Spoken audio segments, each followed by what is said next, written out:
It's Monday night, and it's a one-off Monday night, and welcome to our Tilton Talk Show one-off episode.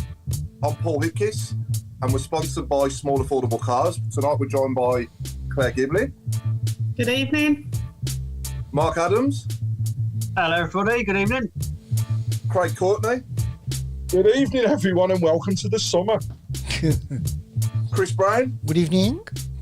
And last but by no means least, the chairman, Alan Watton. Good evening, everybody, and greetings from the south. So we thought Sunshiny here. South. Yeah, we thought we'd have a show because there's so much to talk about. So we thought we'd catch up with everybody, and I just want to start us off by wishing Tony Mowbray all the best. You know, it was such a shame that he had to step down because he was definitely the man to get us back up, wasn't he? And you know, he's had to take a break from football altogether, and I wish him a speedy recovery and hope to see him back in the game as soon as possible.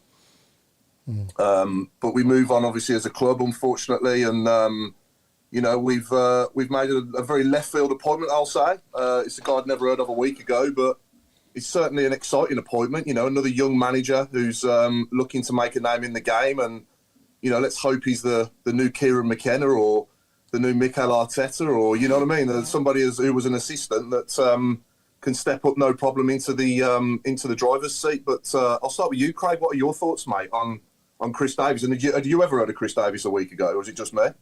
No, up until a week ago, I wouldn't say I hadn't heard of it because he was obviously linked with the Swansea job quite heavily at one point, and I work with quite a few Spurs fans, so you know they talked about what it was like being at Spurs and what he did. And the one thing was, and I think shouts and screams for me, is that this is his opportunity now to shine. He was very open in his like kind of introductory interviews that he'd been waiting for the right job to come along, and he wanted a club that had the same aspirations as he did, which is something to grow, something to build on. And we've offered him that chance. And you know, the lads and lassies that I work with have had nothing but positives to say about him. And in fact, have said that arguably under Postecoglou, the vast majority of the training, yeah, I'm not even going to try and say his name again, but the vast majority of training and everything, the way it was set up, the set piece work, all of that was actually led by Davies. So, you know, I look at the way that Spurs changed, the way they played, and actually it could be really, really interesting. Now it's down to what he brings in as his backroom staff, how we structure, and then is he going to hit the ground running? I hope so. But as fans, have we got to back him? Yeah, we've got to back him to the hilt, you know, and I'm sure we will. I'm really optimistic. I'm really positive. I think he's got a good pedigree. As a number two, I know, you know, before it comes on the message board. But quite often, the number twos are the people that are leading what happens on the pitch. The managers are there to do that man management style, that hand-holding in effect. And again, come back to what they've said from work, and that he is very hands-on, very approachable, and actually is a very, very, very good people person. So if he can bring what Eustace brought as man management with the experience and expertise that he has learned from really good managers in his time, we could do really well. And 4 years, that's a big statement from the board to sign him into a 4-year contract. So he's part of our future. He's part of what we want to build. Let's get behind him. You know, his first day's been today. Couldn't help but smile when I saw the picture of him walking in with a smile on his face. It's great to see. So bring it on. Yeah, he unfortunately had to retire from playing at 19 years old, didn't he, due to an arthritic foot. So he's had a long time there to, you know, 20 years to obviously, you know, get himself coaching. And I don't know if he's been coaching since he was 19, probably not, but you know, he's certainly spent a lot of years, you know, and sadly, obviously, the years he should have probably been playing, coaching instead, hasn't he? But you know, but he's learnt a lot. You know, and we've been talking off air about obviously a topical come up in a minute, but Scottish football, and you know, he learnt a lot under Brendan Rodgers at Celtic. You know, you're not part of a team that wins back-to-back triples if you haven't got something about you. He then went to Liverpool. He did well. He's then been at Leicester. He's won the Premier League. He's been part of an FA Cup run. So he's got this pedigree that we all wanted. And yeah, you mentioned Kieran McKenna. I think I said on the day on WM that the one thing is Kieran McKenna was a nobody. And then he come in and he's stamped his authority. He's built a team the way that he wanted. And then look what's happened. He built a team in their first division, got themselves promoted, and then went back-to-back promotions. So hopefully we can do the same. But to reiterate what I said at that time, we can't expect miracles. We are not going to walk this league. And I know we'll come on to it in a bit, so I'll mention it then. Claire, what's your thoughts on him? I quite like the fact that it was someone out of nowhere. I quite like the fact it's not somebody that we can compare. If anything, it gives everyone a clean slate from now. I agree with you where, you don't work for Liverpool, Celtic, Tottenham.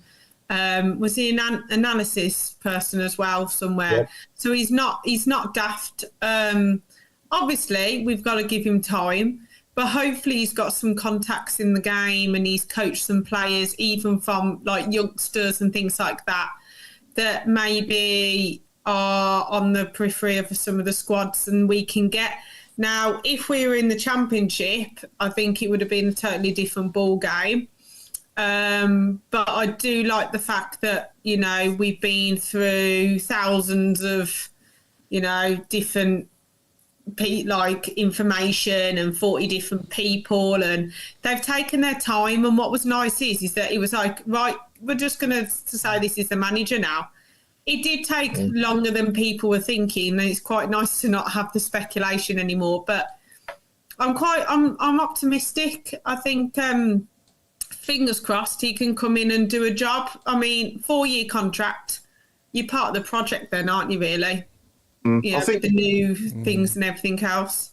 Yeah, I think the most impressive thing he was part of was finishing 5th in the Prem back-to-back seasons as Rodgers' assistant at Leicester, and then winning the FA Cup as well. They won the FA Cup as well, and he was assistant then as well. I don't think he won the Premier League, Craig. That was Ranieri, wasn't it? But he was part of that successful team that won the FA Cup, wasn't he, in 2000? And I want to say 20. All right. Following season after the Premier League, wasn't he? They won it after the Premier League season, I think, if I remember rightly. I think it was about 5 years later, mate. So it was 2016 that Ranieri won the Prem.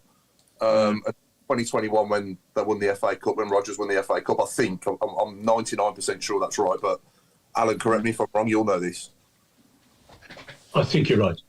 Yeah, good guess. But your thoughts, Al, let's get your thoughts, Al. You heard this a week ago. We've never heard of it. Well, we're not, it's in our jobs in life to find and know about the ins and outs of every football person on the planet. No. But it is that job of somebody at Birmingham City to know that. And when I heard this guy, I probably reacted like, who? And then I started to read his bio, and was he there? Goodness me! And it was there, and he was there, and he was there. And if you're Tottenham, Celtic, Liverpool, Leicester, that ain't a bad CV, is it? I mean, if you only clean the loo, that's a pretty good CV. And then obviously we've all done it. We've all gone on YouTube. We've all gone on Wikipedia, and we probably know all about him now. And you can't help being impressed. You think, well, wow, look what he's done. Now, I like what the owners, whoever has done this, and I like how it's been done. It's been a long process. It's driven me up the wall. I mean, anybody who's read any of my tweets, they'll probably think, he's gone crack. Well, I was like, get a bloody move on, do this. I want to be enthusiastic back.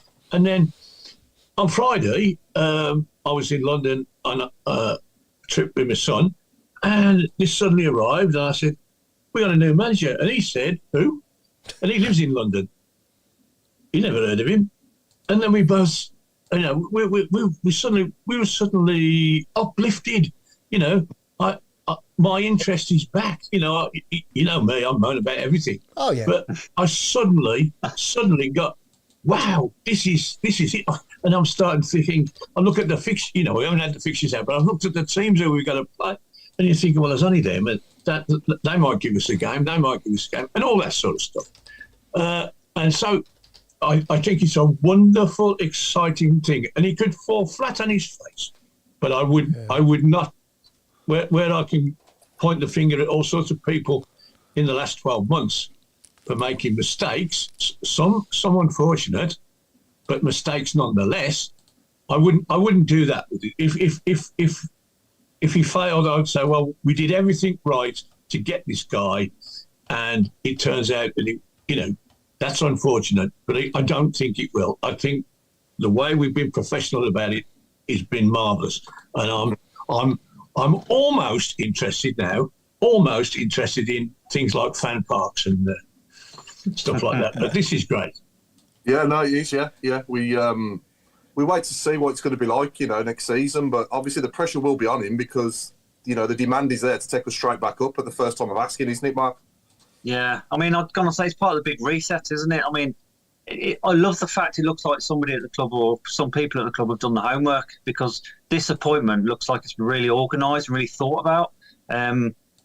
It's the football side of things. I must admit, it's still pretty surreal to see us down there. I mean, like Al said, you look at the fixtures and it's very bizarre to see us, some of the teams we'll play next season. Yeah. It still hasn't sunk in on some levels. It's still a bit surreal. But yeah, I'm looking forward to it. I think it's a fresh new way of thinking for everyone. And let's just get behind him and see what happens. Yeah. I mean, I'm confident we'll come straight back up as champions even, but it's going to be such a hard slog. If we do go up as champions, we would have earned it, because it's a really hard division. It's unusual that we're going to be like the big fish, because it's going to be weird being the target for everyone. But yeah, I mean, I'm looking forward to it now. I just want to get going. That's got to add a certain amount of pressure as well, being the big fish, hasn't it? Yeah. Be interesting now. If this does turn out to be the right appointment, which I'm confident, hopefully it will be, with his background as an assistant manager, then there's no reason why we can't get 100 points and romp the division. You know what I mean? If we keep the core of our, I was going to say our best players, but if we can keep one or two players that are worth keeping, and add to that better quality, even though we've gone down than what we've got, and more squad depth, mainly a striker who can score 25 goals in this league, then there's no reason why we can't. There's no reason why we can't do that and have a really enjoyable season, I mean, Dean Lawrence has put on the message board, and I think it's so true. We've got one of the best unknown and up-and-coming managers in the game, and people are still moaning. Let's get behind the gaffer and the team, as promotion is a must. And I think this is... there he is. Despite the fact we're all positive. But on the day of the release, there was an air of negativity. There was an air of some fractions of the fans, like, who? Why are we not going for a big name? Why have we done this? Why have we done that? Well, you read into that release that they put in. You listen to what Davis himself has said. And he went through the mill to get this job. Thousands down to 40 then interviewed. And we're not talking about just being interviewed by Gardner or Cook like previous ones have. But Wagner was involved. Brady was involved. Brady got some of his people involved. So the whole structure of getting this person through has been very, very, very regimental. That tells us, on paper, we should have the best. Now, we've got to back this guy, everybody has an opinion, and we've seen it across multiple platforms. Everybody has an opinion. Everybody has a right to an opinion and have a say. But actually, when it comes to the crux of it all, come that second weekend of August, we'll be back in the Blues to the hilt. And that's what everybody needs to get behind, and what we all need to look forward to, because that future is bright. And if he can pull off some of the signings that I think he will do, I think he'll bring some fresh faces in and he'll bring some good players in. And if we get a third of the people we're already linked with, it's going to be brilliant. You know, we are big fish. We are that team that everybody wants. We are the FA Cup final to every team that we play in that league every week. So now we've got to be bigger and better than that. We've got to step up. And from the very first kick of the ball to the very last kick of the ball, we've got to be on the front foot and go in for games. If we do it, you're right, Paul. Why can't we get 100 points? Why can't we smash the league? You know, do I honestly think we can do it? It's going to be tough. It's going to be very, very, very tough. A lot of pressure, that is. Yeah, and the fans have got to realise, I think, you know, let's set the expectations now. We all want us to be promoted as champions. We all want to go up with 100 points. And actually, there's probably more pressure on us now going into next season than there was on us getting out of a promotion spot, a relegation spot, sorry. So, and that's tough for any team, any new manager. And let's also not forget, we're building a squad. I mean, that doesn't happen overnight. No. I love the Mr. Wagner's remark, and he just slipped it in, and I thought, what did I hear then? And he said, we want a championship ready team to play in this division. So what he's talking to in Ipswich, he's not thinking of buying players for the division League One. He's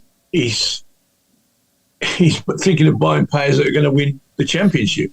So basically, that's the exciting thing, because it you know, you could do a Barry Fry, you know, and buy loads of players who are all experienced in that division, and et cetera, and then you get up, and Barry Fry didn't do that well, did he? I mean, he did okay, but he got the sack in the end because he couldn't get past halfway. Yeah. Now this bloke hopefully will have a side coming out of this division, even if it's not this year, it might be the next year, who knows? But when they do go up, it isn't we got to buy another new squad now and find this and find that. You know, it's a little bit of touching up.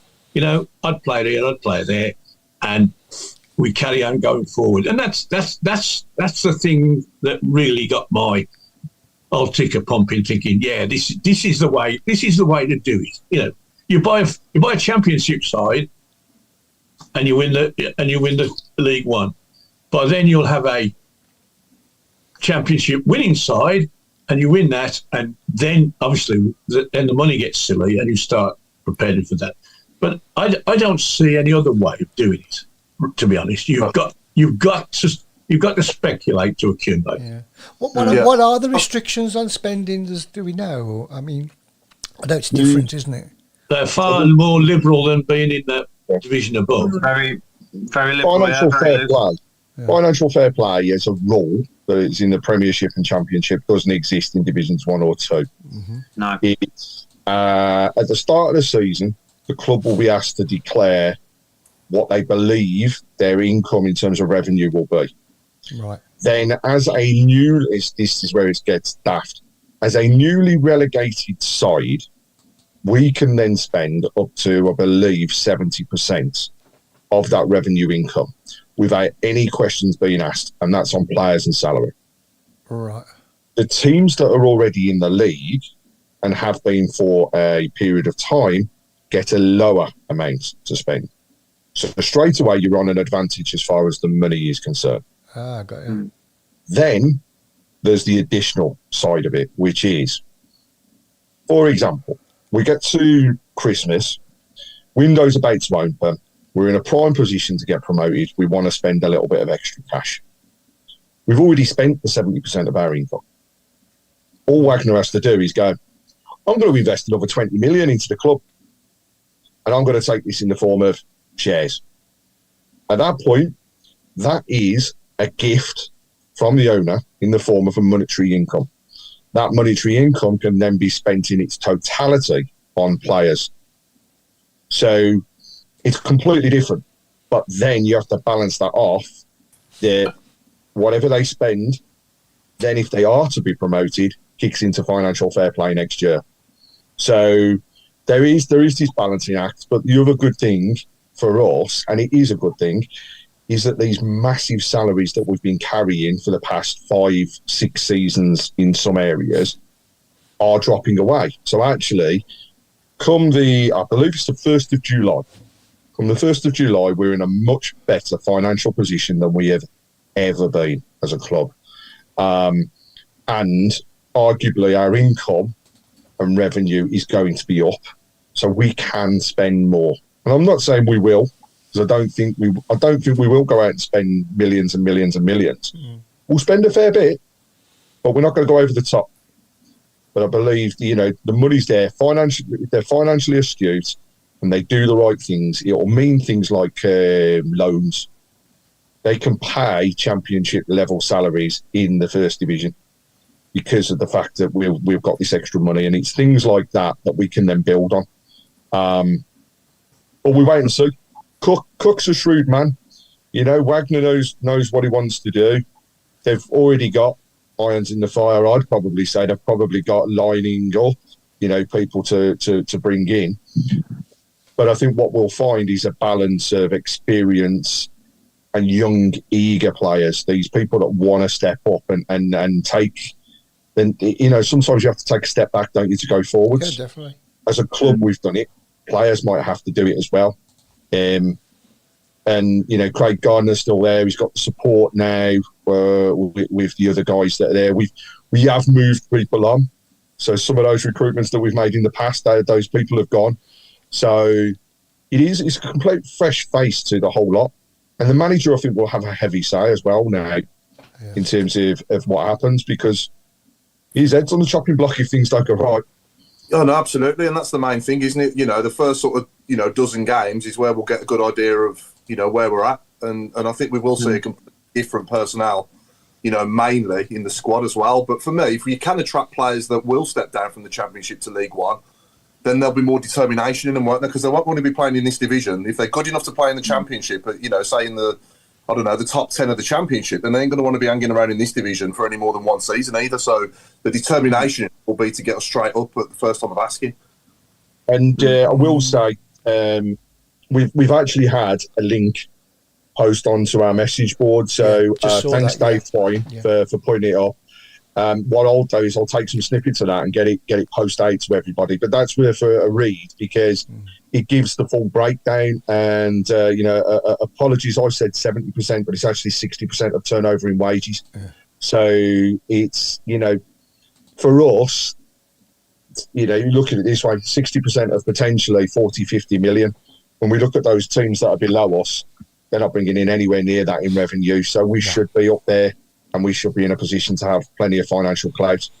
We'll see. I mean, it depends who we can attract, doesn't it? If you ain't going to be getting some of the best players out of the Championship to step down to League One, but you might be getting players who like this Twine, who can't get in Burn this team and was on loan at Bristol City last season. He'd be a good signing in this division, but is he then prepared to be in a Championship winning team the season after? I'm not sure. I don't know. But we're not going to get the probably top class players, but we have got a draw. We have got we've got that little bit about us that perhaps those other teams in the league haven't, which is we have massively aspirational owners who want to take us forwards, and we'll do absolutely everything, like you say, to get us out the league. So some players, while we might think they won't drop, they might. If we offer them a decent salary and we say to them, there's a huge promotional bonus here to get us back out of this league, then money talks. Well, one of these, Wrexham. Exactly. Wrexham are a great example, actually, of where they've spotted where they had gaps, and what the people they've brought in, whilst they haven't been total world class, they've been reams above where they should have been in terms of the league, and they've paid mostly League One players. Mostly League One players. Well, let's see. In the conference. It's so. For me, I'm normally going down the Blues in more hope than expectation, but I'm not going to lie. Next season, I'm going down there with more expectation than hope. I think though you've got to see who they bring in, and I think pre-season will be quite a good to see this year. I think, especially if there's a lot of players that we're not quite sure about either, because I think what I like about him is he's good man manager, which actually I think we need that with, like, if Sanderson does stay, I think the captaincy should be taken off him straight away, and he needs someone with an arm around him. You know, there's all these. We have got quite a few young players. Like Laird, he's a lot younger than people think. You know, the George Halls, even like Tyler Roberts needs somebody to put his arm around him. And I think if he's got a really good man management style, which he's been, you know, touted for, then actually he's going to he might actually reinvigorate some of the squad we've got. Now, obviously, yes, some people will go, like Bakuna's already. People are saying he's off to Coventry, here, there, and everywhere. But I think if they want to go, let them go. But if they want to stay, and he's there, I don't think he's going to take much messing. You know, if he's been around people who are world class, like, you know, like the Liverpools and the, you know, the Tottenham have got some really world class players. You know, they're going to be in the Euros and people like that. He's used to egos. He's going to be used to talking to some of these players who are on multi-million pounds a year. So I just think we have to shape it, and then they've got to gel. That's the problem. We've got to wait for them to gel. So yeah, we do go expecting, but at the same time, I think we can't go over expecting, because that's what happened last season. We were in such a good place. We were going each week going, yeah, we're going to win next, we're going to win, and then it just goes down. Well, actually, let's build a winning side. Let's build a side that's competitive, and we should be at the top. There's no, you know, ifs or buts, but I think you've got to build a winning mentality, and you've got to build that expectation when you go. Because the thing is that if we all of a sudden get on their back 6 games in because we've only won 3 of them and drawn 2, but we're still up there, but we're gelling, it's just going to be another car crash again. So I think we've got to go with some sort of a little bit of optimism as well, because it depends who they do bring in. But hopefully, fingers crossed, we can be top of the league and get back out again. We need to sign players that basically put a spring in your step to go down there and watch them. You know, I can't tell you the last player that I've felt about. You know, probably Shay Adams under Gary Monk that season. I look forward to going to St Andrews to watch him when he fired all the goals that season. You know, it was the first time for a long time that we got a striker that scored over 20 goals in a season. And we need to sign players that do that to the fans. You know, going back years now, you know, I couldn't wait to get down there and watch, you know, Paul Devlin. I couldn't wait to get down there and watch Brian Hughes, Stan Lazaridis. We've been starved of players like that over the last 12, 13 years in particular. Definitely. But sorry, Mark, I'm going to say something. No, I was just going to say, it'll be interesting when we do have the inevitable sort of dodgy result at home or the loss. It'd be interesting, but if we can't afford any meltdowns on people. We are going to get some dodgy results. We're going to get some really weird results. We've just got to, keep it together and get to about Christmas time. And we should. I hate to be complacent, but we should be in the top 4, top 6 come the end of the year. Should be, surely. Yeah, I'd like to. I mean, you mentioned there, about not getting in the doldrums or anything else. The fact is, we're going to go into the season with probably 2/3 of the squad being brand new, so they're going to take time to gel. And our pre-season games, we hope going into to make it look too negative. They're not exactly going to set the world on fire with the teams that we're playing, and I know it's pre-season. And to be honest, I never take anything out of pre-season. Because I don't believe every single game and still get, following the season, lose everything. Yeah, they're just glorified. They're just public training sessions, aren't they? Yeah. So, the telltale signs will be at the end of August. At the end of August, beginning of September, as we go into our first international break, that's when you'll get the telltale signs around how we have an international break in League One. We don't. Yeah, we will, because we'll have people out the team. That's right, yeah. Apparently we can apply to have the game pushed back. And again, actually, just coming back to that, think of our squad, arguably we should, if we keep some of the players we've got around us. Talking about those players, I don't know whether people have yet had the chance or whether you've had a listen. But John Ruddy's interview on the Foscast, very, very, very honest. Bit of an eye opener, really. I think around his honesty, and obviously John Ruddy has been offered another contract at the club. Be interesting to see what he is going to do. I honestly can't gauge at the moment how I think it'll go. Djukovic, Djuki for me, this league is prime for him. He's not going to play every game, but he'll score goals and he'll be able to support people up front. This is his opportunity. I really do hope we'll see Djuki, and I think, it's all very positive coming from that front on his side of things. He's been very open, said to a couple of people now, I want to end my career on a promotion. So with a medal, yeah. You know what I mean? I want to, yeah. And I think for me, actually, he'd be a very, very, very good captain to take us forwards with the experience. And, you mentioned that Claire Sanderson, but last week we had a Solihull meeting of the OSC and we had Harley Dean there, and Harley was very, very honest in the way that he spoke. And the one thing that resonates for me was he said it was perhaps the wrong time. Sanderson will be a captain of a team in the future and will do very well. But what he needed was somebody to put his arm around him when things were going wrong and say, you need to step back. Or if you need a hand, we're here to help out. And we didn't have that in the squad last year. That's one thing we need to have this time around. Mixture of experience and young, eager players that want to go out and fight, want to show what they can do. I hope we do get that. And that's where I think Djukovic could come into his own, going into next season. Not playing every game, but that old head on those shoulders, supporting the youngsters, helping them through is going to be key. Perhaps Sanderson, if he stays, the reset button will be hit. It's quite funny, isn't it? He's touted with going to Rangers. We're playing Rangers, but Rangers now are going very quiet on what's happening. We'll find out come the window when it opens. I think for me, if you offer me Bielik or Sanderson, Bielik all day long. Oh God, yeah. And twice on Sunday as well. He'd be my captain next season. I'm not going to lie. I'd have him as captain if he wants to stay. He'd be a revelation in League One, wouldn't he?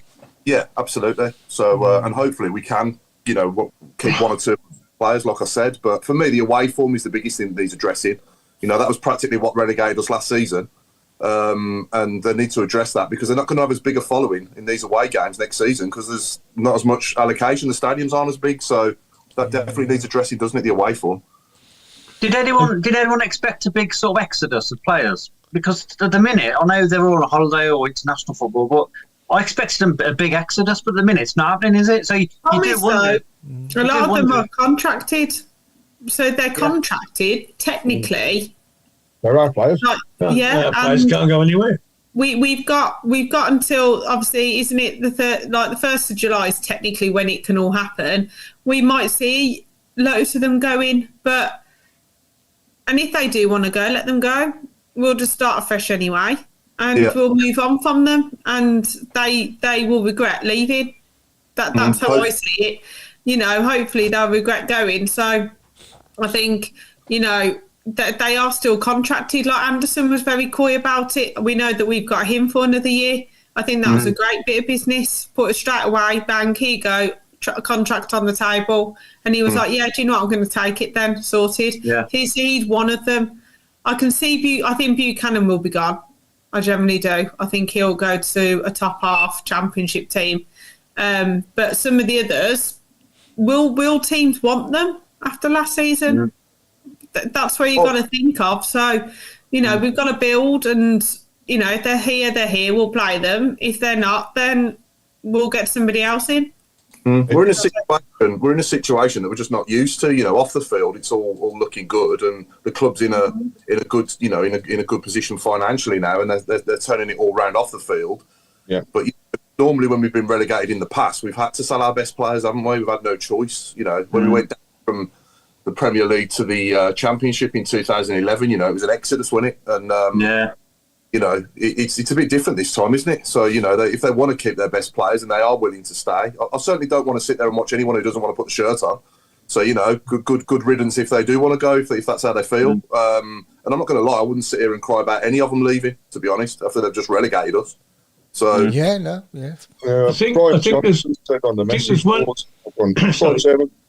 there's one thing our new manager must be able to do, which none of our managers did last year. All 6 of them had no input whatsoever in the transfers. Certainly, John. I mean, we signed 13 players before the season started, and Eustace had no input. Now, obviously, the next window we signed 3 midfield players when everybody was screaming for a striker. I don't think Tony Mowbray had any input in that. This guy must be.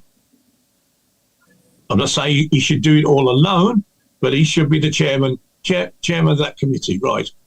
I want this, I want that. What do you think? Not the other way around. I know when Mayoshi was signed. This comes from a pretty good source. Eustace was asked, "What do you think about this player?" And he said,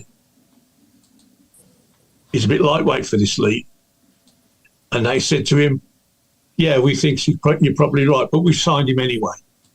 So Mayoshi turns up and he said, "No, he wasn't a bad signing. I mean, I'm not going to say that was wrong, but he might not have been what Eustace wanted." And Eustace got the sack for playing not his team. And that's not fair. That's whatever the knowledge base is, it's not fair to be employing a bloke and then getting rid of him when he's had no input on he's done his best with what he's been given. Was he head coach or manager though? Because that's another difference. So Chris Davis, is he manager or is he head coach? Head coach. Because if you're head coach, he will have players. Because normally if you're the manager, you can have reliance on players. If you're head coach, a lot of the time you work with the technical director to sort players. That's the difference. I don't see how anyone's neck can be on the chopping block if, they haven't got a say in players. I mean, it's a bit like, as an owner, it's a bit like paying for a dog and barking yourself, isn't it? If you're going to get involved in recruiting players and not let the manager have a say or make the final decision. Do you know what I mean? He's the one who picks the team. He's the one on the training ground with them every day. Surely it has to, surely the final decision has to come from him. I think he wasn't the Blues.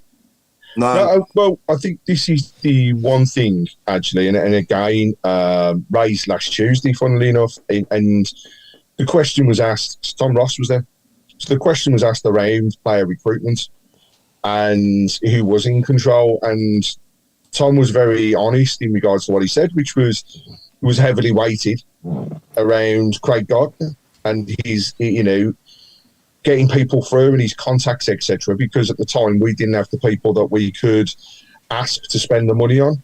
We didn't have those people with the experience around there. And if we look back, did he do a good job? He did, really, to bring in the players that he has. And you mentioned Miyoshi there. Well, Miyoshi, I think, will be one of those players that leaves the window. But we got him for nothing. So if we get him for nothing and we sell him for 3, that's a good piece of business. Hake is exactly the same. We get him for next to nothing. They'll have a clause in the contract that says, if you're relegated, I'm going to move on. Happy days, but we'll have a price.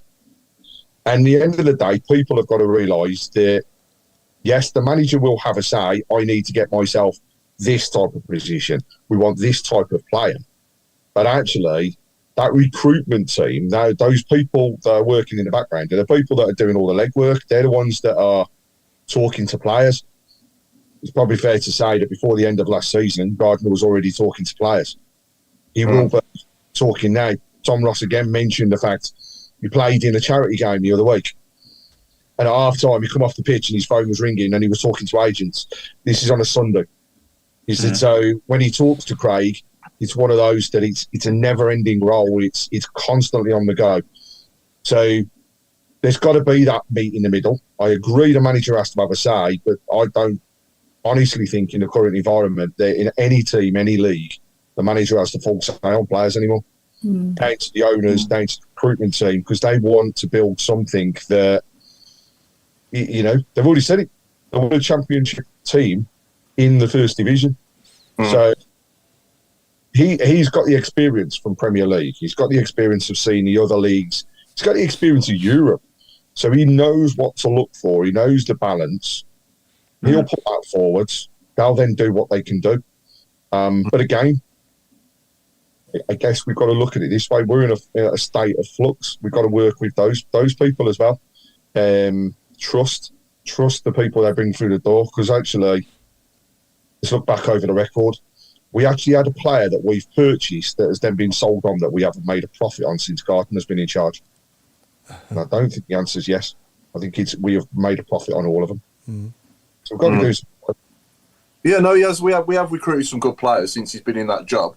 You know, there's definitely more good ones than bad. Do you know what I mean? Or, you know, some of them are better than others, but yeah, he's not done a bad job overall. But you know, certainly off the field anyway. I'll come on to off the field activities that we've seen so far at St Andrews, and you know, the big screens going up, obviously behind each goal are very impressive, and the you know, they've got all the fan parks starting, the club shops closed, and there's a temporary shop opening, I believe. I don't know when it opens. Does anyone know when it opens? Or in the car park? In the car park. Say again? Shortly, I believe. From what I understand, I presume it'll be in line with the kit launch. Has anyone been up since the end of the season? I haven't had a chance to go up to see it all. No, seen pictures. My parents were there today because obviously we've had the fiasco of having to move seats because we were in club class. We've now got 3 seats. It's a bit of a bittersweet day today because I've got mixed emotions because my daughter has got her first season ticket today, so I'm absolutely delighted about that. But you know, through gritted teeth, I move seats. You know, but, the elephant in the room. What's happening to your seat then, Paul? So we have to where you sit. Yeah, we have to move because they're turning all basically club class. 90% of club class is being turned into hospitality. So, is that the Gilmerick as well, Paul? Is that the Gilmerick as well? Or just... I believe I've not heard much about the Gilmerick, but is the same thing happening in the Gilmerick as well? No, it's just the cup. Oh, is it? Oh, right, okay. I know it's the Gilmerick Upper is going to go to... It's going to be the people involved with the club, but also the foundation will be used for the Gilmerick Upper. Hence one of the reasons it's not you know, physically for sale. But you've also got that new renovation that's happening with the boxes in the Gilmerick. Yeah. So you know, that will make a difference from that front. I don't know. I don't think it impacts the seats though in terms of that. It's disappointing. You know, I've built a good relationship with loads of people that I sit around for the last 12 years sitting there. You know, I've obviously moved around over the years. I've had a season ticket since 1995, but you know, we moved there after we got relegated in 2011, 2012.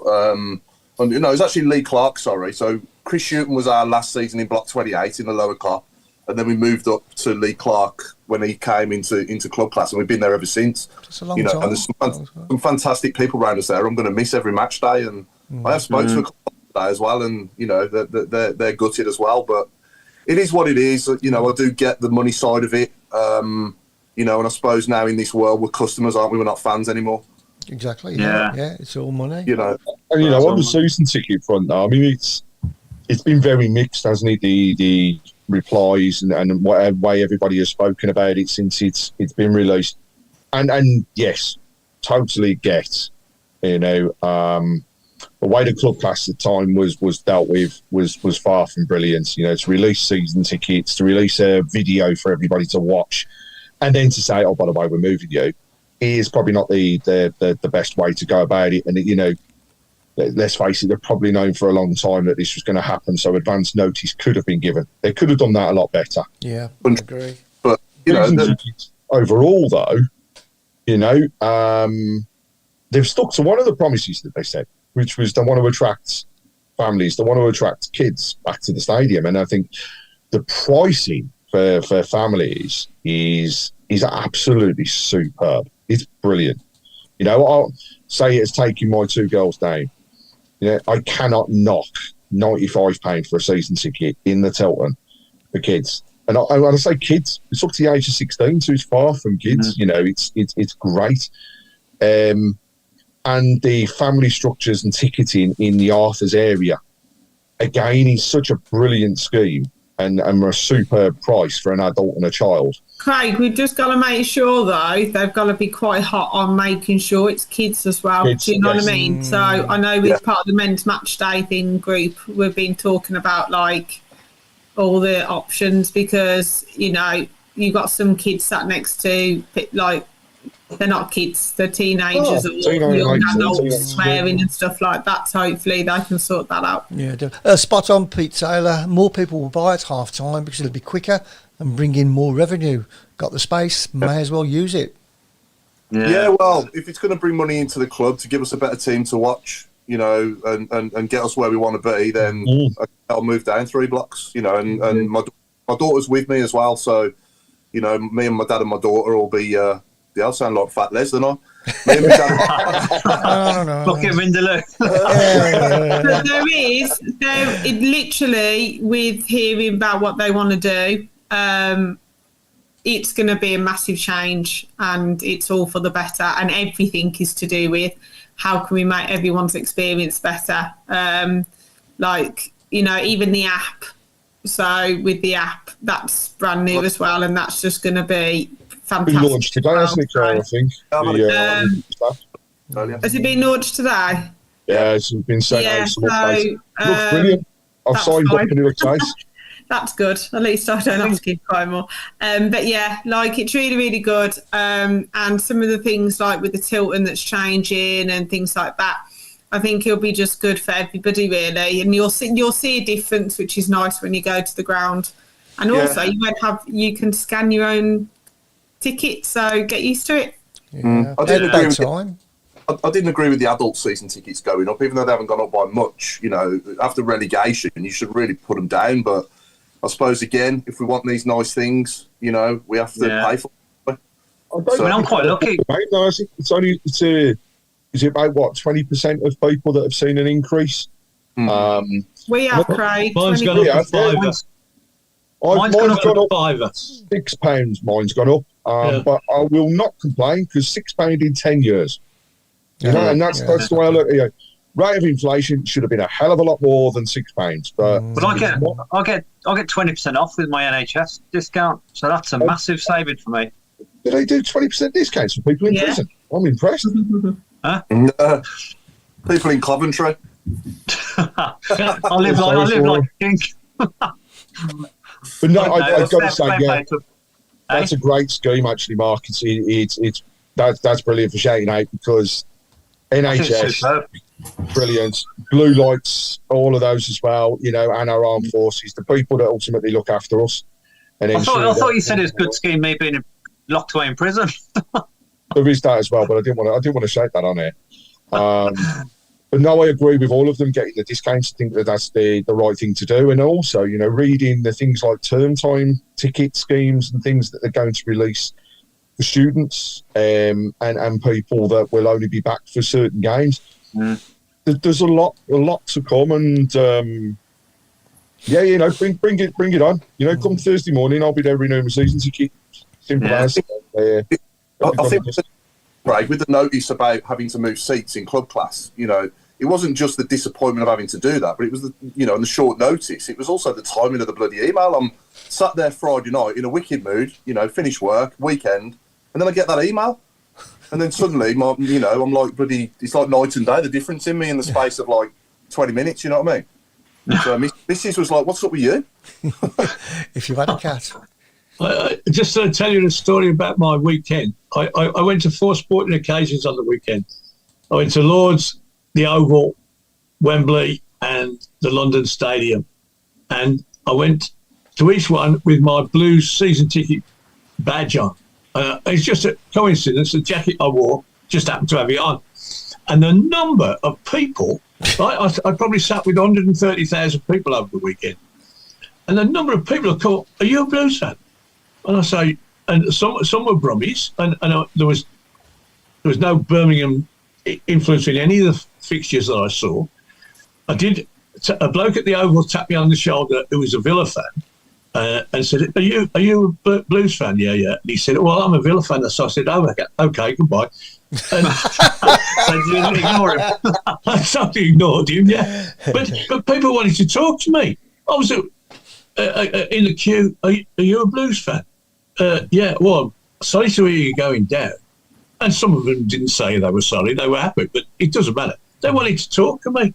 And Birmingham City suddenly are on the forefront of people's thoughts. For the wrong reasons, I understand that. Again. But they all want to know what's going to happen next. And they were asking me, well, who's your manager going to be? Who's this going to be? And I said, you know as much as me, mate.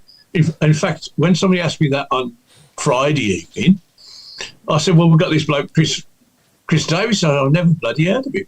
And they hadn't either. But it was amazing, really, that people should, just where we were, there were people walking around in all sorts of tops and shirts and whatever, England shirts, Tottenham shirts, whatever.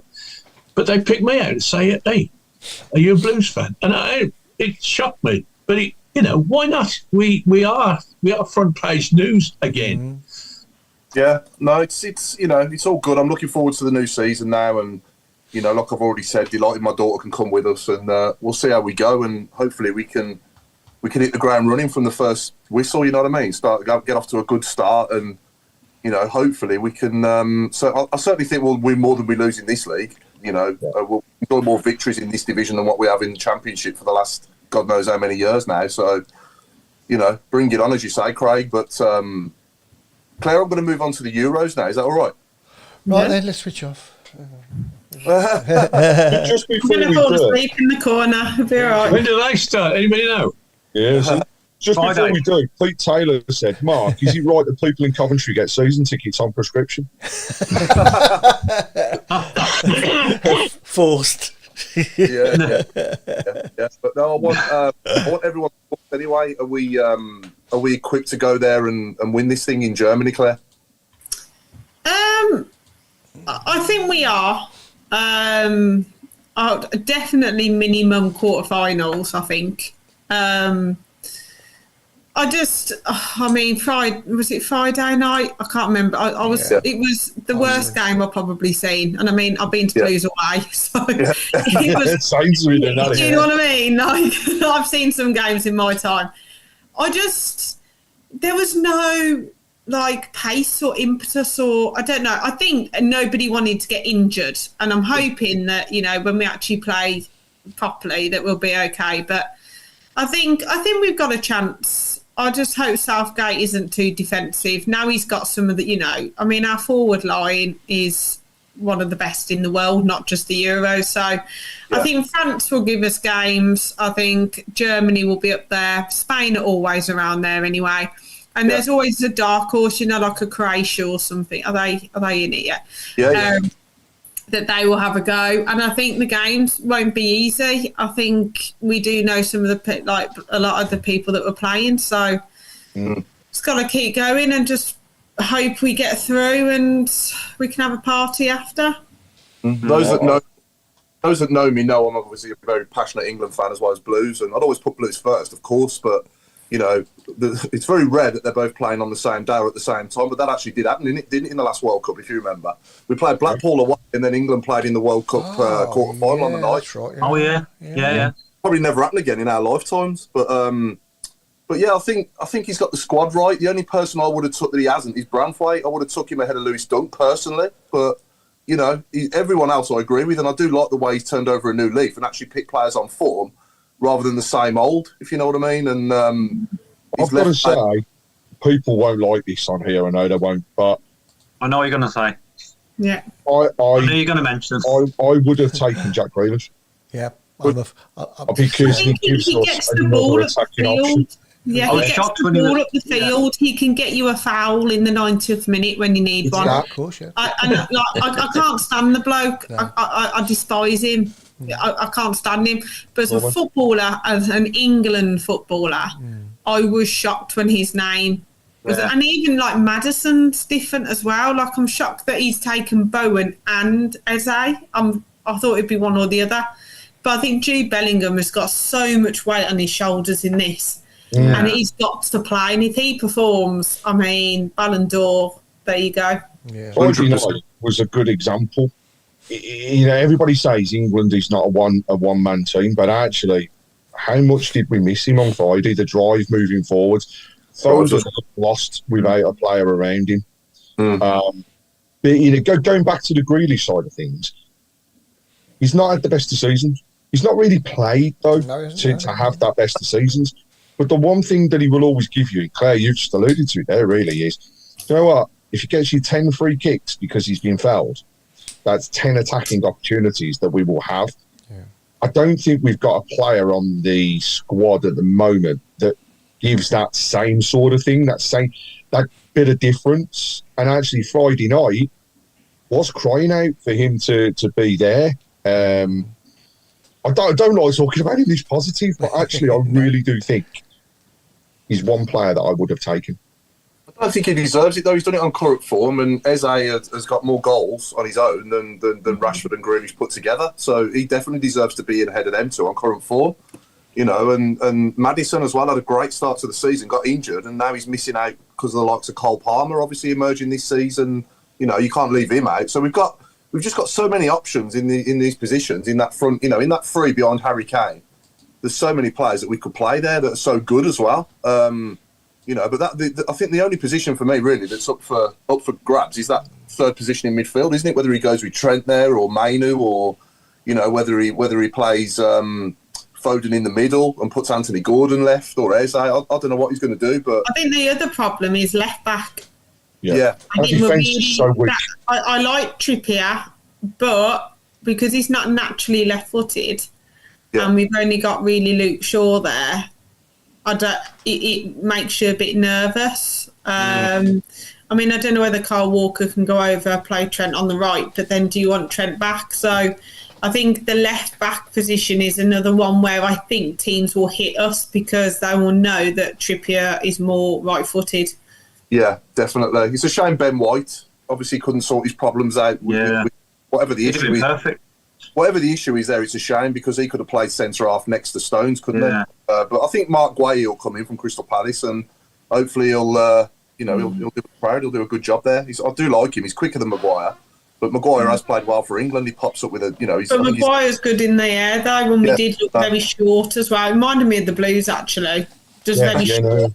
And literally the only person they had, like, we only have Jukovic that can header the ball, and we only had John Stones that can header the ball, for example. Yeah. But I'm not going into Germany. I'm not going into this tournament negative, though, because we lost last week to Iceland. You know, like you said earlier, Mark, friendlies are just a public training session. Training session, that's all they are. We sometimes need it to put it into perspective. You know, if we'd have won all of our games going into it, everybody would have been on an absolute high, and then we go into the tournament, we get a bad result, and all of a sudden it's like, oh my God, what's happened here? Actually puts it into perspective that we're not unbeatable, and actually we've got frailties. There are areas that we can improve on. We didn't play our full and best squad on Friday either.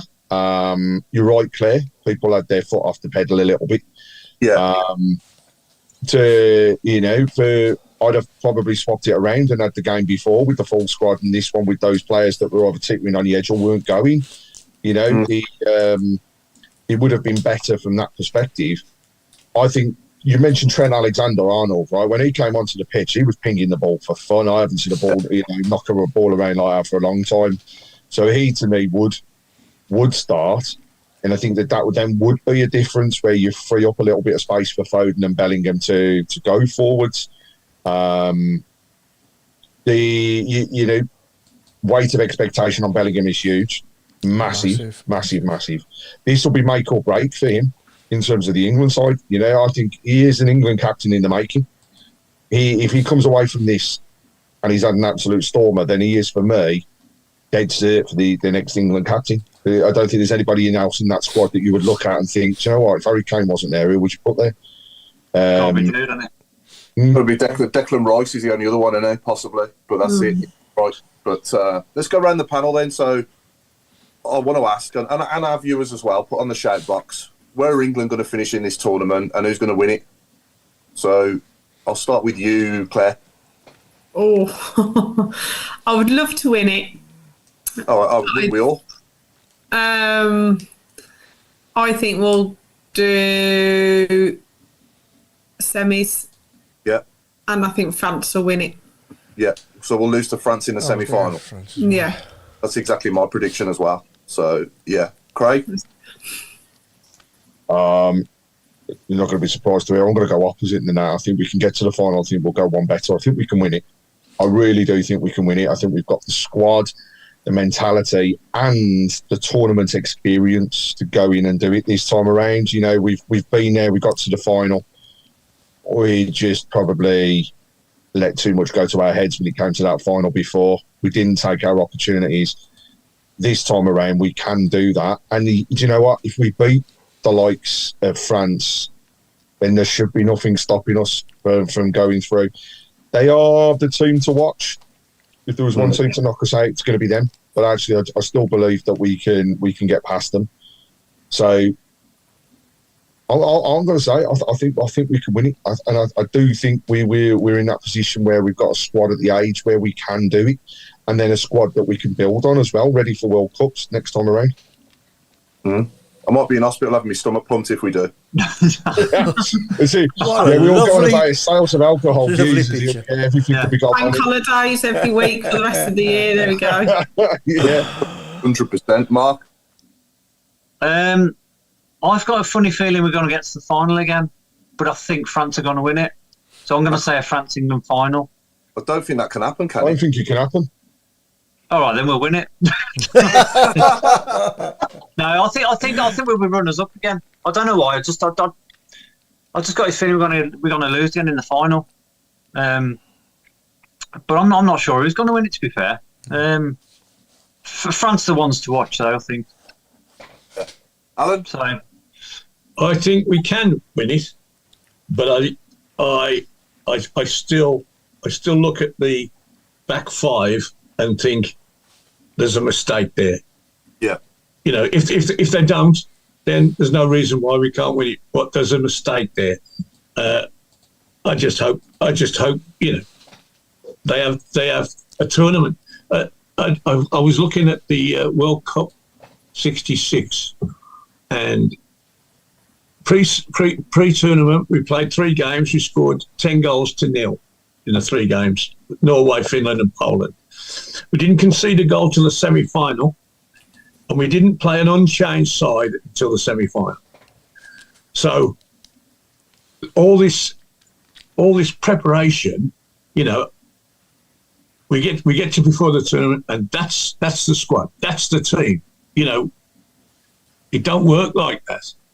What we need, which will make it certain, is somebody to grab a place and do something like it was Jeff Hurst in the World Cup. Yeah. Who would ever thought we would have got England's side without Jimmy Greaves? But we did. Yeah. And we won it.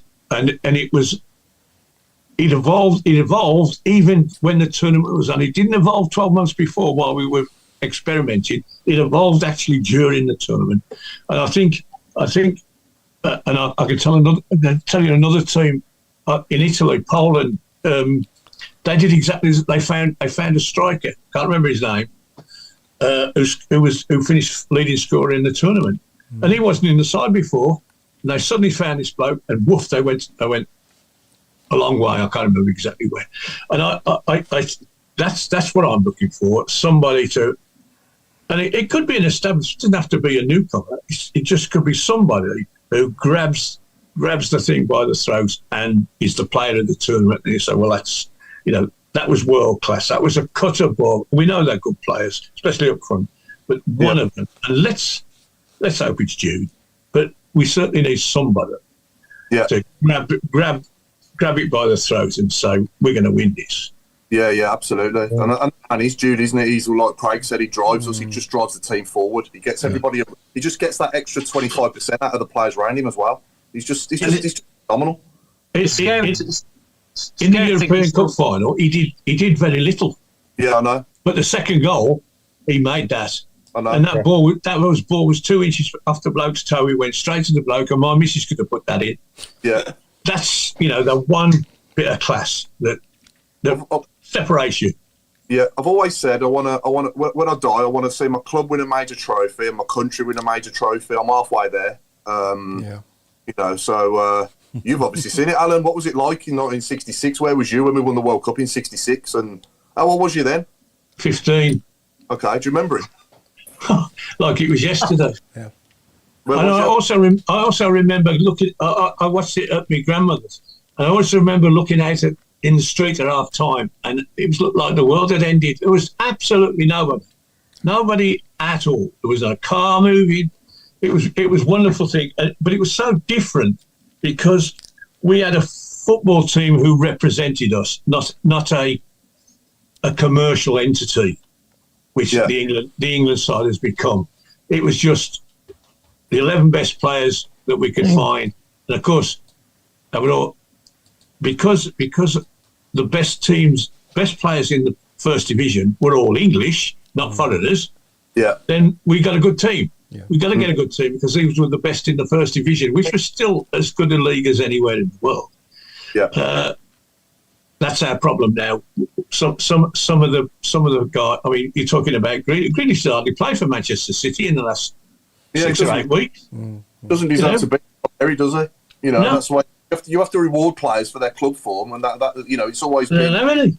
Yeah, no, I know. Yeah, there is one other thing going into this tournament that I don't think we've had as a country in terms of our player base before, and that's that we actually have a lot of players playing in the countries where the tournament's being held. So, people laugh and joke about it all the time, don't they? But actually, when you know the style of football that comes out of that particular area, you can kind of know what to expect. So, the Spanish side of the game, right, a lot of the players that have been in and around Jude and that he's been up against, he knows that style from Spain. Yeah. Germany, right? You've got our captain being out there scoring goals for fun. So he's going to know what makes those defences twig. He's going to know how to break those defences down. We haven't had that before, in terms of that front. And yes, we've got a fair few Premier League players, but they're also up against, at the moment, those players from those areas and those teams. So actually, we've learnt a lot by having players out in those countries already. That to me has got a big distinct advantage going into this, and something we haven't had before. Yeah. No, absolutely. I mean, not many people can say that, can they? Apart from obviously your big club fans, not many people can say that they've seen their club win a major trophy. You know what I mean? That's something that I do still dine out on even now. You know what I mean? It's been 12, 13 years, but it's as you remember it like yesterday. Come on, let's get it out there now. What we're the only team in the Midlands to have won in what, Paul? True though, isn't it? It is true. In the West Midlands we are, yeah. Mm-hmm. Yeah. So long may that continue as well. I'd love to change the subject. I'd love to go back. Spain as well. So he's got an idea of what the Spanish plays and styles like. Sorry, Mark. No, I was just going to say, I'm just thinking about next season, back to Blues for a second. I'd love to go back to Wembley. Love to go back to Wembley next season in the Bristol Street Motors. You'll never seen that. Or a double. Unless maybe a double. Change the sponsor again. Yeah, player final, and the Bristol I don't want the playoffs. I want to go winners. I want to go with the cup. Even second, you get a cup in League One. The mentality has to be anything other than first is failure. That has to be the mentality of everyone on the playing side. That's what they've got to go. That's what they've got to go for and strive to achieve. There's nothing stopping us. That's the mentality of every team at the start of the season, though, isn't it? I mean, this thing. It's not just about that mentality of the start of the season and going into it.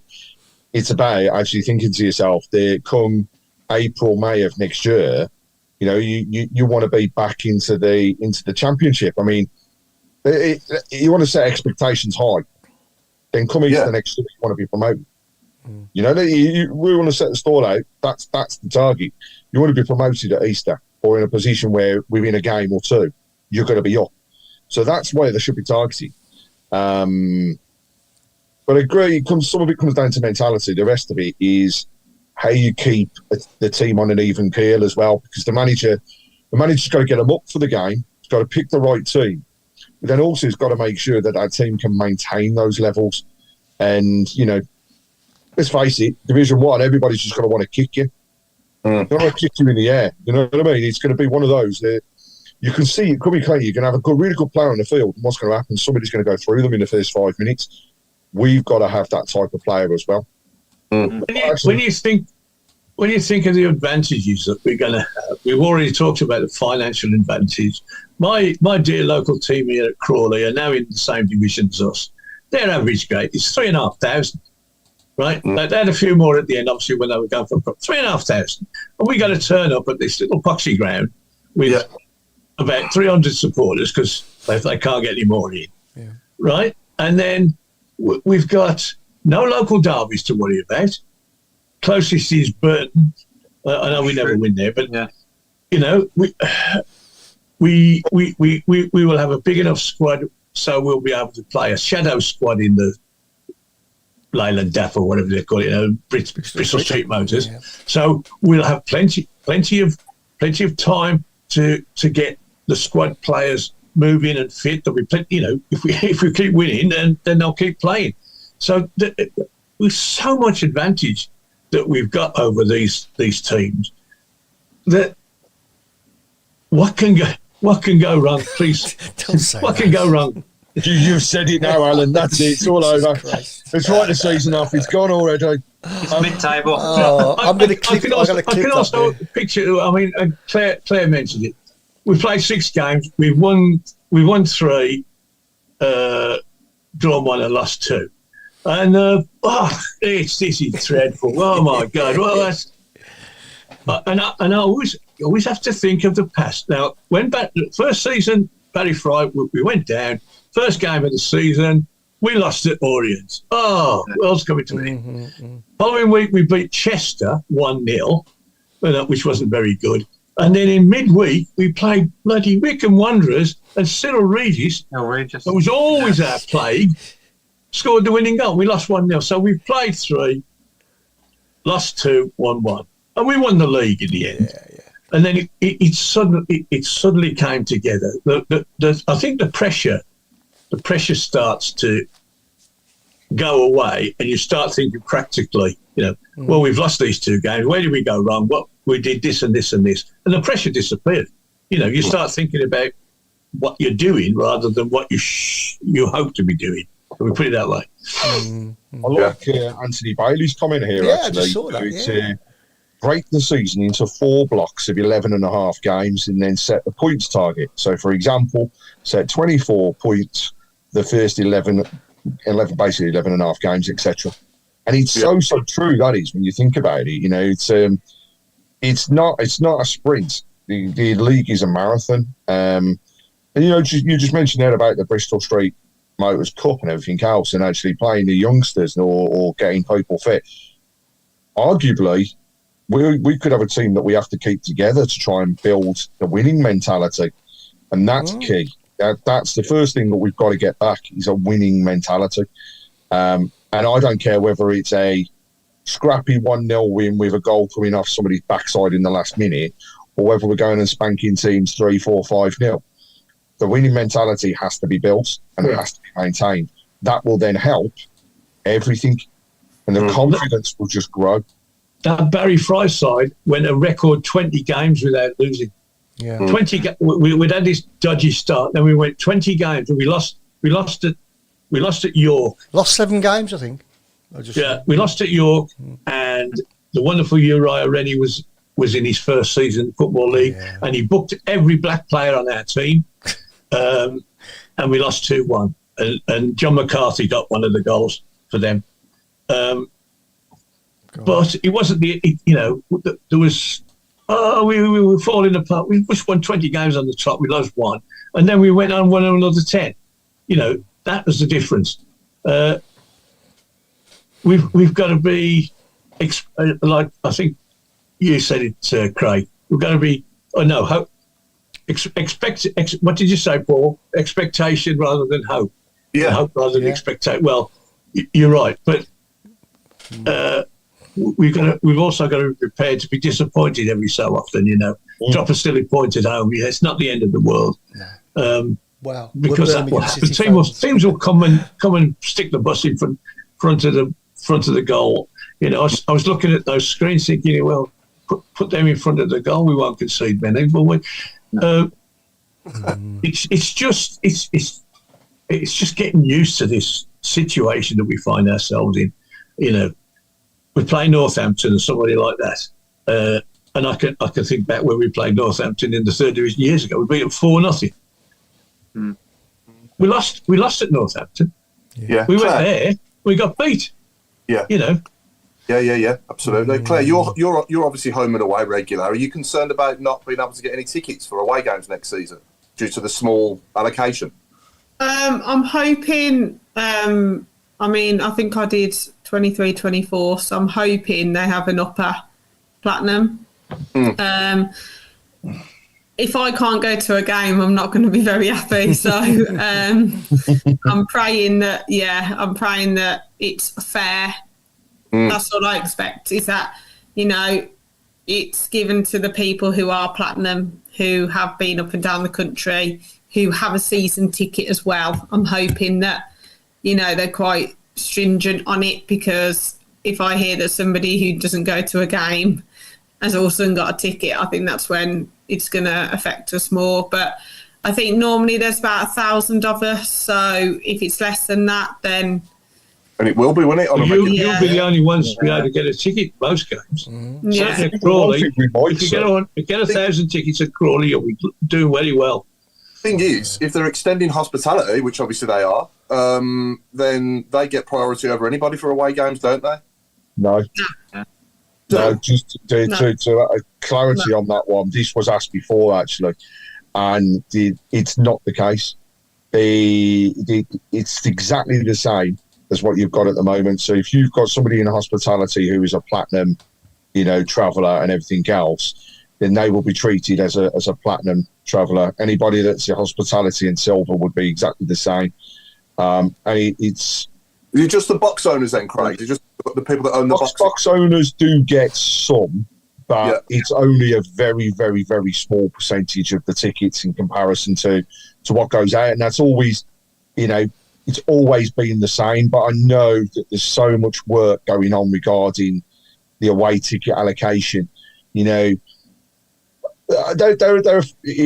all know people that have been platinum members, that are listed as platinum members, and probably didn't attend 50% of the games last season. Yeah. Really? There's work going on to crack down on all of that. What will be interesting is to see those teams that, for example, have a very small away allocation but can't sell their home allocation. Now, if they know that they can get a larger following coming from the away team, then will they then open up parts of their stadium? They did it with Leeds, didn't they? They've done it with Leeds before. They've done it with a few teams where actually they've given them like half the ground, basically, because they know that I think it's one of those teams, isn't it, that tend to look at what their sales are like and then decide. Preston did it every week, didn't they? Mm-hmm. Bolton's going to be a good one. Wigan's going to be one. Barnsley's a large allocation. Barnsley's got a decent. I love Barnsley as well. I think it's great. It's such a great little ground. There's going to be some that are, you're going to get 4,000 of us there. It's going to be the ones where, to me, I just think it should. Obviously, I'm saying it for myself, but for the people that do it. If we're platinum and we're going up and down the country, I'm not bothered about if you've got a box or if you've got hospitality. At the end of the day, you've got to make sure that we get the tickets if we've done all the hard work throughout the season. What I said earlier, sorry, Claire, what I said earlier, though, you're a customer, not a fan anymore. It's all about money. Yeah, but the amount of custom I give them each season, do you know what I mean? And that's why I think they've got a really fine line to go with, because don't lose your loyal fans, because your loyal fans will go through everything with you, and they're more likely going to pay more money to watch you. So they're the bread and butter, it's all right. Aren't they? Yeah. It's like a bucket, isn't it? You want to, with a bucket, you want to put in as much, you want it overflowing with money. You know what I mean? You want to bring as much in as you can. But also, you've got to stop anything leaking out the bottom as well at the same time. And I do think that, they might lose, not just because of this, but also relegation as well. There might be, a few trickles out the bottom of the bucket, shall I put it that way? So hopefully there's more coming in the top than what's falling out the bottom. Well, funnily enough, Go on, Funnily Paul. enough, sorry, Craig. I was just reading an article yesterday about Spurs. Are Spurs getting rid of their concessions? Yeah. What? The Yes. senior citizens. Spurs are I've getting. got a lot of Tottenham friends who've got kids Okay. who Yeah. go And and they're paying £2,000 Yeah. for a season ticket and Because- a grand for the kids. Now they've got to pay full whack. Yeah, Oh, my they're getting rid of life. concessions, and a lot of people are saying in the future, I mean, like it or lump it, the casual sort of bandwagon jumper, the tourist, they will pay up to 100 quid for a ticket. Your average season ticket holder is going to pay 25, 30 quid and then just go home. Your tourist is going to spend 100 quid and all the rest, everything that goes with it. And they're even on about some clubs actually cutting down on the number of season ticket holders because it's just not viable financially. When Liverpool do it, Liverpool only have a certain amount Yeah. of season tickets. So that's where the way the game's going, sadly, and well, it's horrible to say, but you'd be mortified if ever you missed out on renewing your season ticket in years to come. I think I saw a fella who was a Wolves fan who goes with his son who's stopped going now because he just can't. He's just got priced out of it. Can't afford it. And we've got to look at it this way, right? People have complained about the prices at St Andrews. I'm paying about £17 a game average. I'll never complain. Never complain about that. The Wolves one that you mentioned there, I think if I remember rightly, his season ticket had gone up by something like 40%. 38%. Yeah, and it was, £700 for a ticket. Now, I've got family members who are B6 season ticket holders, and they told me the other day, £790 their season ticket. Right? Yeah. They get less games, and the answer was, but we'll see Premiership quality football. And actually, are you? Because when you look at the Championship, the gap between actually the top half of the Championship and the bottom half of the Premiership hasn't really got bigger. It's actually stayed pretty static. It's the top half of the Premier League that people are then paying extra to go and see. But then on top of that, those clubs have then got schemes for their European Cup games. Yeah. So, yes, they're in the Champions League, but you've got to join a scheme and pay more money and substantial amounts of money to get a ticket to go and see those games. Now, I don't begrudge them anything whatsoever. Right? I desperately hope that come next season they draw Real Madrid and he comes along and Bellingham absolutely spanks them silly. Yeah. Everybody wants it. Yeah, but actually, it's a business. It's not football, as Alan said. In the 66 final, it was football. It was about the players, the fact that they represented your country because they had the love of the game. It wasn't about wearing a badge. It was the love of the game. Now, it's that. You put that in front of somebody and everybody's just got, yeah, okay. It's worrying, Craig, to be honest. It does scare me a little bit because, 5 or 10 years' time, God knows how much we'll pay. Look at what Mark Meredith said about out in America and, into Miami and the fact that, and you could get a ticket for like $35, $40, and then all of a sudden they sign Messi and it's $120, $130. Yeah. That does happen here, unfortunately. What I am looking forward to seeing, though, going back to the club, is some of these things that are launching. So, the corner to corner bar, Box to box. Sorry, advertising the biggest in Europe. That's right. I saw that. Yeah. Correct me if I'm wrong here, but didn't Nick Smith say at the open house that they're going to be hosting a couple of the Euros games in there? Or they're going to try and get the Euros on there or somewhere in the fan park. I think if they get to the back end of the tournament, they're targeting for it to be finished for like the quarterfinals, for example. So the fan park, almost like trial games in effect, will be on in there and that area. But there's some exciting things to come. Who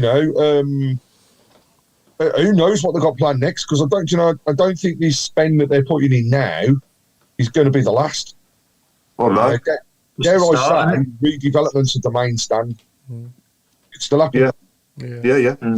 Craig, who's the guy that's in charge of the infrastructure there. I forget his name now. Nick Smith, I just said it. Oh, right, Smith, yeah. 'Cause, I mean, he comes over as quite a professional guy, you know. Really good. I've spoken to him a few Yeah. times, honestly. He's so switched on. He's unbelievable. He is, Yeah. honestly. Absolutely phenomenal. Yeah. And, you know, he was fundamentally behind the restructure and rebuild that you've seen at Man City and these different things, you know, and everybody laughs and jokes about it. Gary Cook started that. He hasn't finished it. You know, he put the foundations into place at Man City for where they are now, and he's been built on since. And you do see that in an awful lot of clubs nowadays. It's we've got a big journey to go on. But I tell you what, it's going to be so different come this pre-season and these first few games at St Andrews. It's going to be phenomenal. Yeah, absolutely. But definitely mileage in that, isn't there? I'd love to watch like England in Euros quarter-final with fellow Blues fans that are England mad as well. And we're all jumping up and down together when we score, you know what I mean? That'd just be brilliant, wouldn't it? Yeah. You might get a few Villa fans there, though, as well. I don't know. All right. They've got the 3 lines on the shirt, you know what I mean? And when it comes to the tournaments, 3 lines is 3 lines. Don't care which club you support, 3 lines. Yeah. I don't know. Would you go to a fan zone at their place? No. No. No, I wouldn't go to that. Yeah, but they're different, aren't they? They're a different breed. They're a bit weird, yeah. Yeah. They've got that's 6 right. toes. Watch England play in that place. Like if they were playing there like they have No. years. They have done. I was offered a ticket years ago and I said no. Sven-Goran Eriksson's first game in charge, and I was there. Was you? Did you disinfect when you left? I always thought there was been something strange about you. I did disinfect, and it was the opening of their stand as well. So it was. I managed to get tickets because they opened more seats when it had just been revamped. But you know, at the end of the day, I've also been to Old Trafford to watch England play, and I've been to Newcastle to watch England play, and I've been at Wembley, New and Old. Yeah, but that's different now. It's different, that. They're normal. Is it? I've been to Wolves and watched England play. Oh, So no, you know, it's the country. Yeah, I know. But yeah, I've watched England at the old Wembley and the new Wembley, and you know, it's I've only ever watched them at Wembley. I've never watched them in a different stadium. Not because I wouldn't. I would go to Old Trafford and watch them, or Newcastle or whatever. I would if I could. But yeah. Weird to say. It really is weird. Well, Paul, this was going to be a quick catch-up show. It's gone on for 90 minutes. Sorry, Claire. We were doing an hour show. I didn't think we had that much to talk about, but I didn't think we'd have a problem, to be honest. No. Yeah. I've just got to answer this. Pete Taylor, no, I haven't got every disease that you can possibly have going. I promise I disinfected afterwards and took the antibiotics. Good stuff. Should I saw 3 World Cup matches at Villa Park and 2 FA Cup semi-finals. One of us was us, but the other one wasn't. Yeah. Well, I'll round us off then by welcoming Chris Davies to the club, and I'm going to say, come on, England, let's go there and let's do it. You know, there's no reason why we can't do it. We've got the squad to do it, so let's just go out there and do it and bring it home. I've been Paul Hipkiss. Good night all, and it's good night from me and a good night from Chris Browne. Good night. And it's a good night from me and a good night from Claire. Good night from me. Come on, England, let's go. And good night from Craig. Good night from me. 3 lines is on the shirt. Let's wear them with pride. Sing that anthem and back the boys to the final. And over to the chairman, Alan. Thank you, everybody. Good night to everybody. And yes, I ain't a great England fan like Paul. In fact, I've gone years without watching them, but I do want them to win this time. And I'd like to say good night and hand over to Mark Adam. Cheers, Al. I'd like to say good night. Come on, England. Any Panini stickers? You know, get in touch. Here we go. Is anyone Not Panini this time. is anyone struggling to sing "God Save the King"? Yeah. Weird one, isn't it? Yeah. And then just think, when Charles passes on, we've got to sing it to a Villa fan. I can't do that. No. Oh, Can't do I it. can't. I'm not singing to Tom Hanks.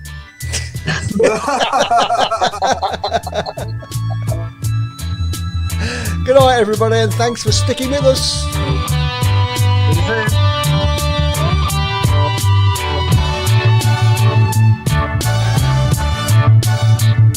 Mark Meredith. Hi, Mark and Dad. How are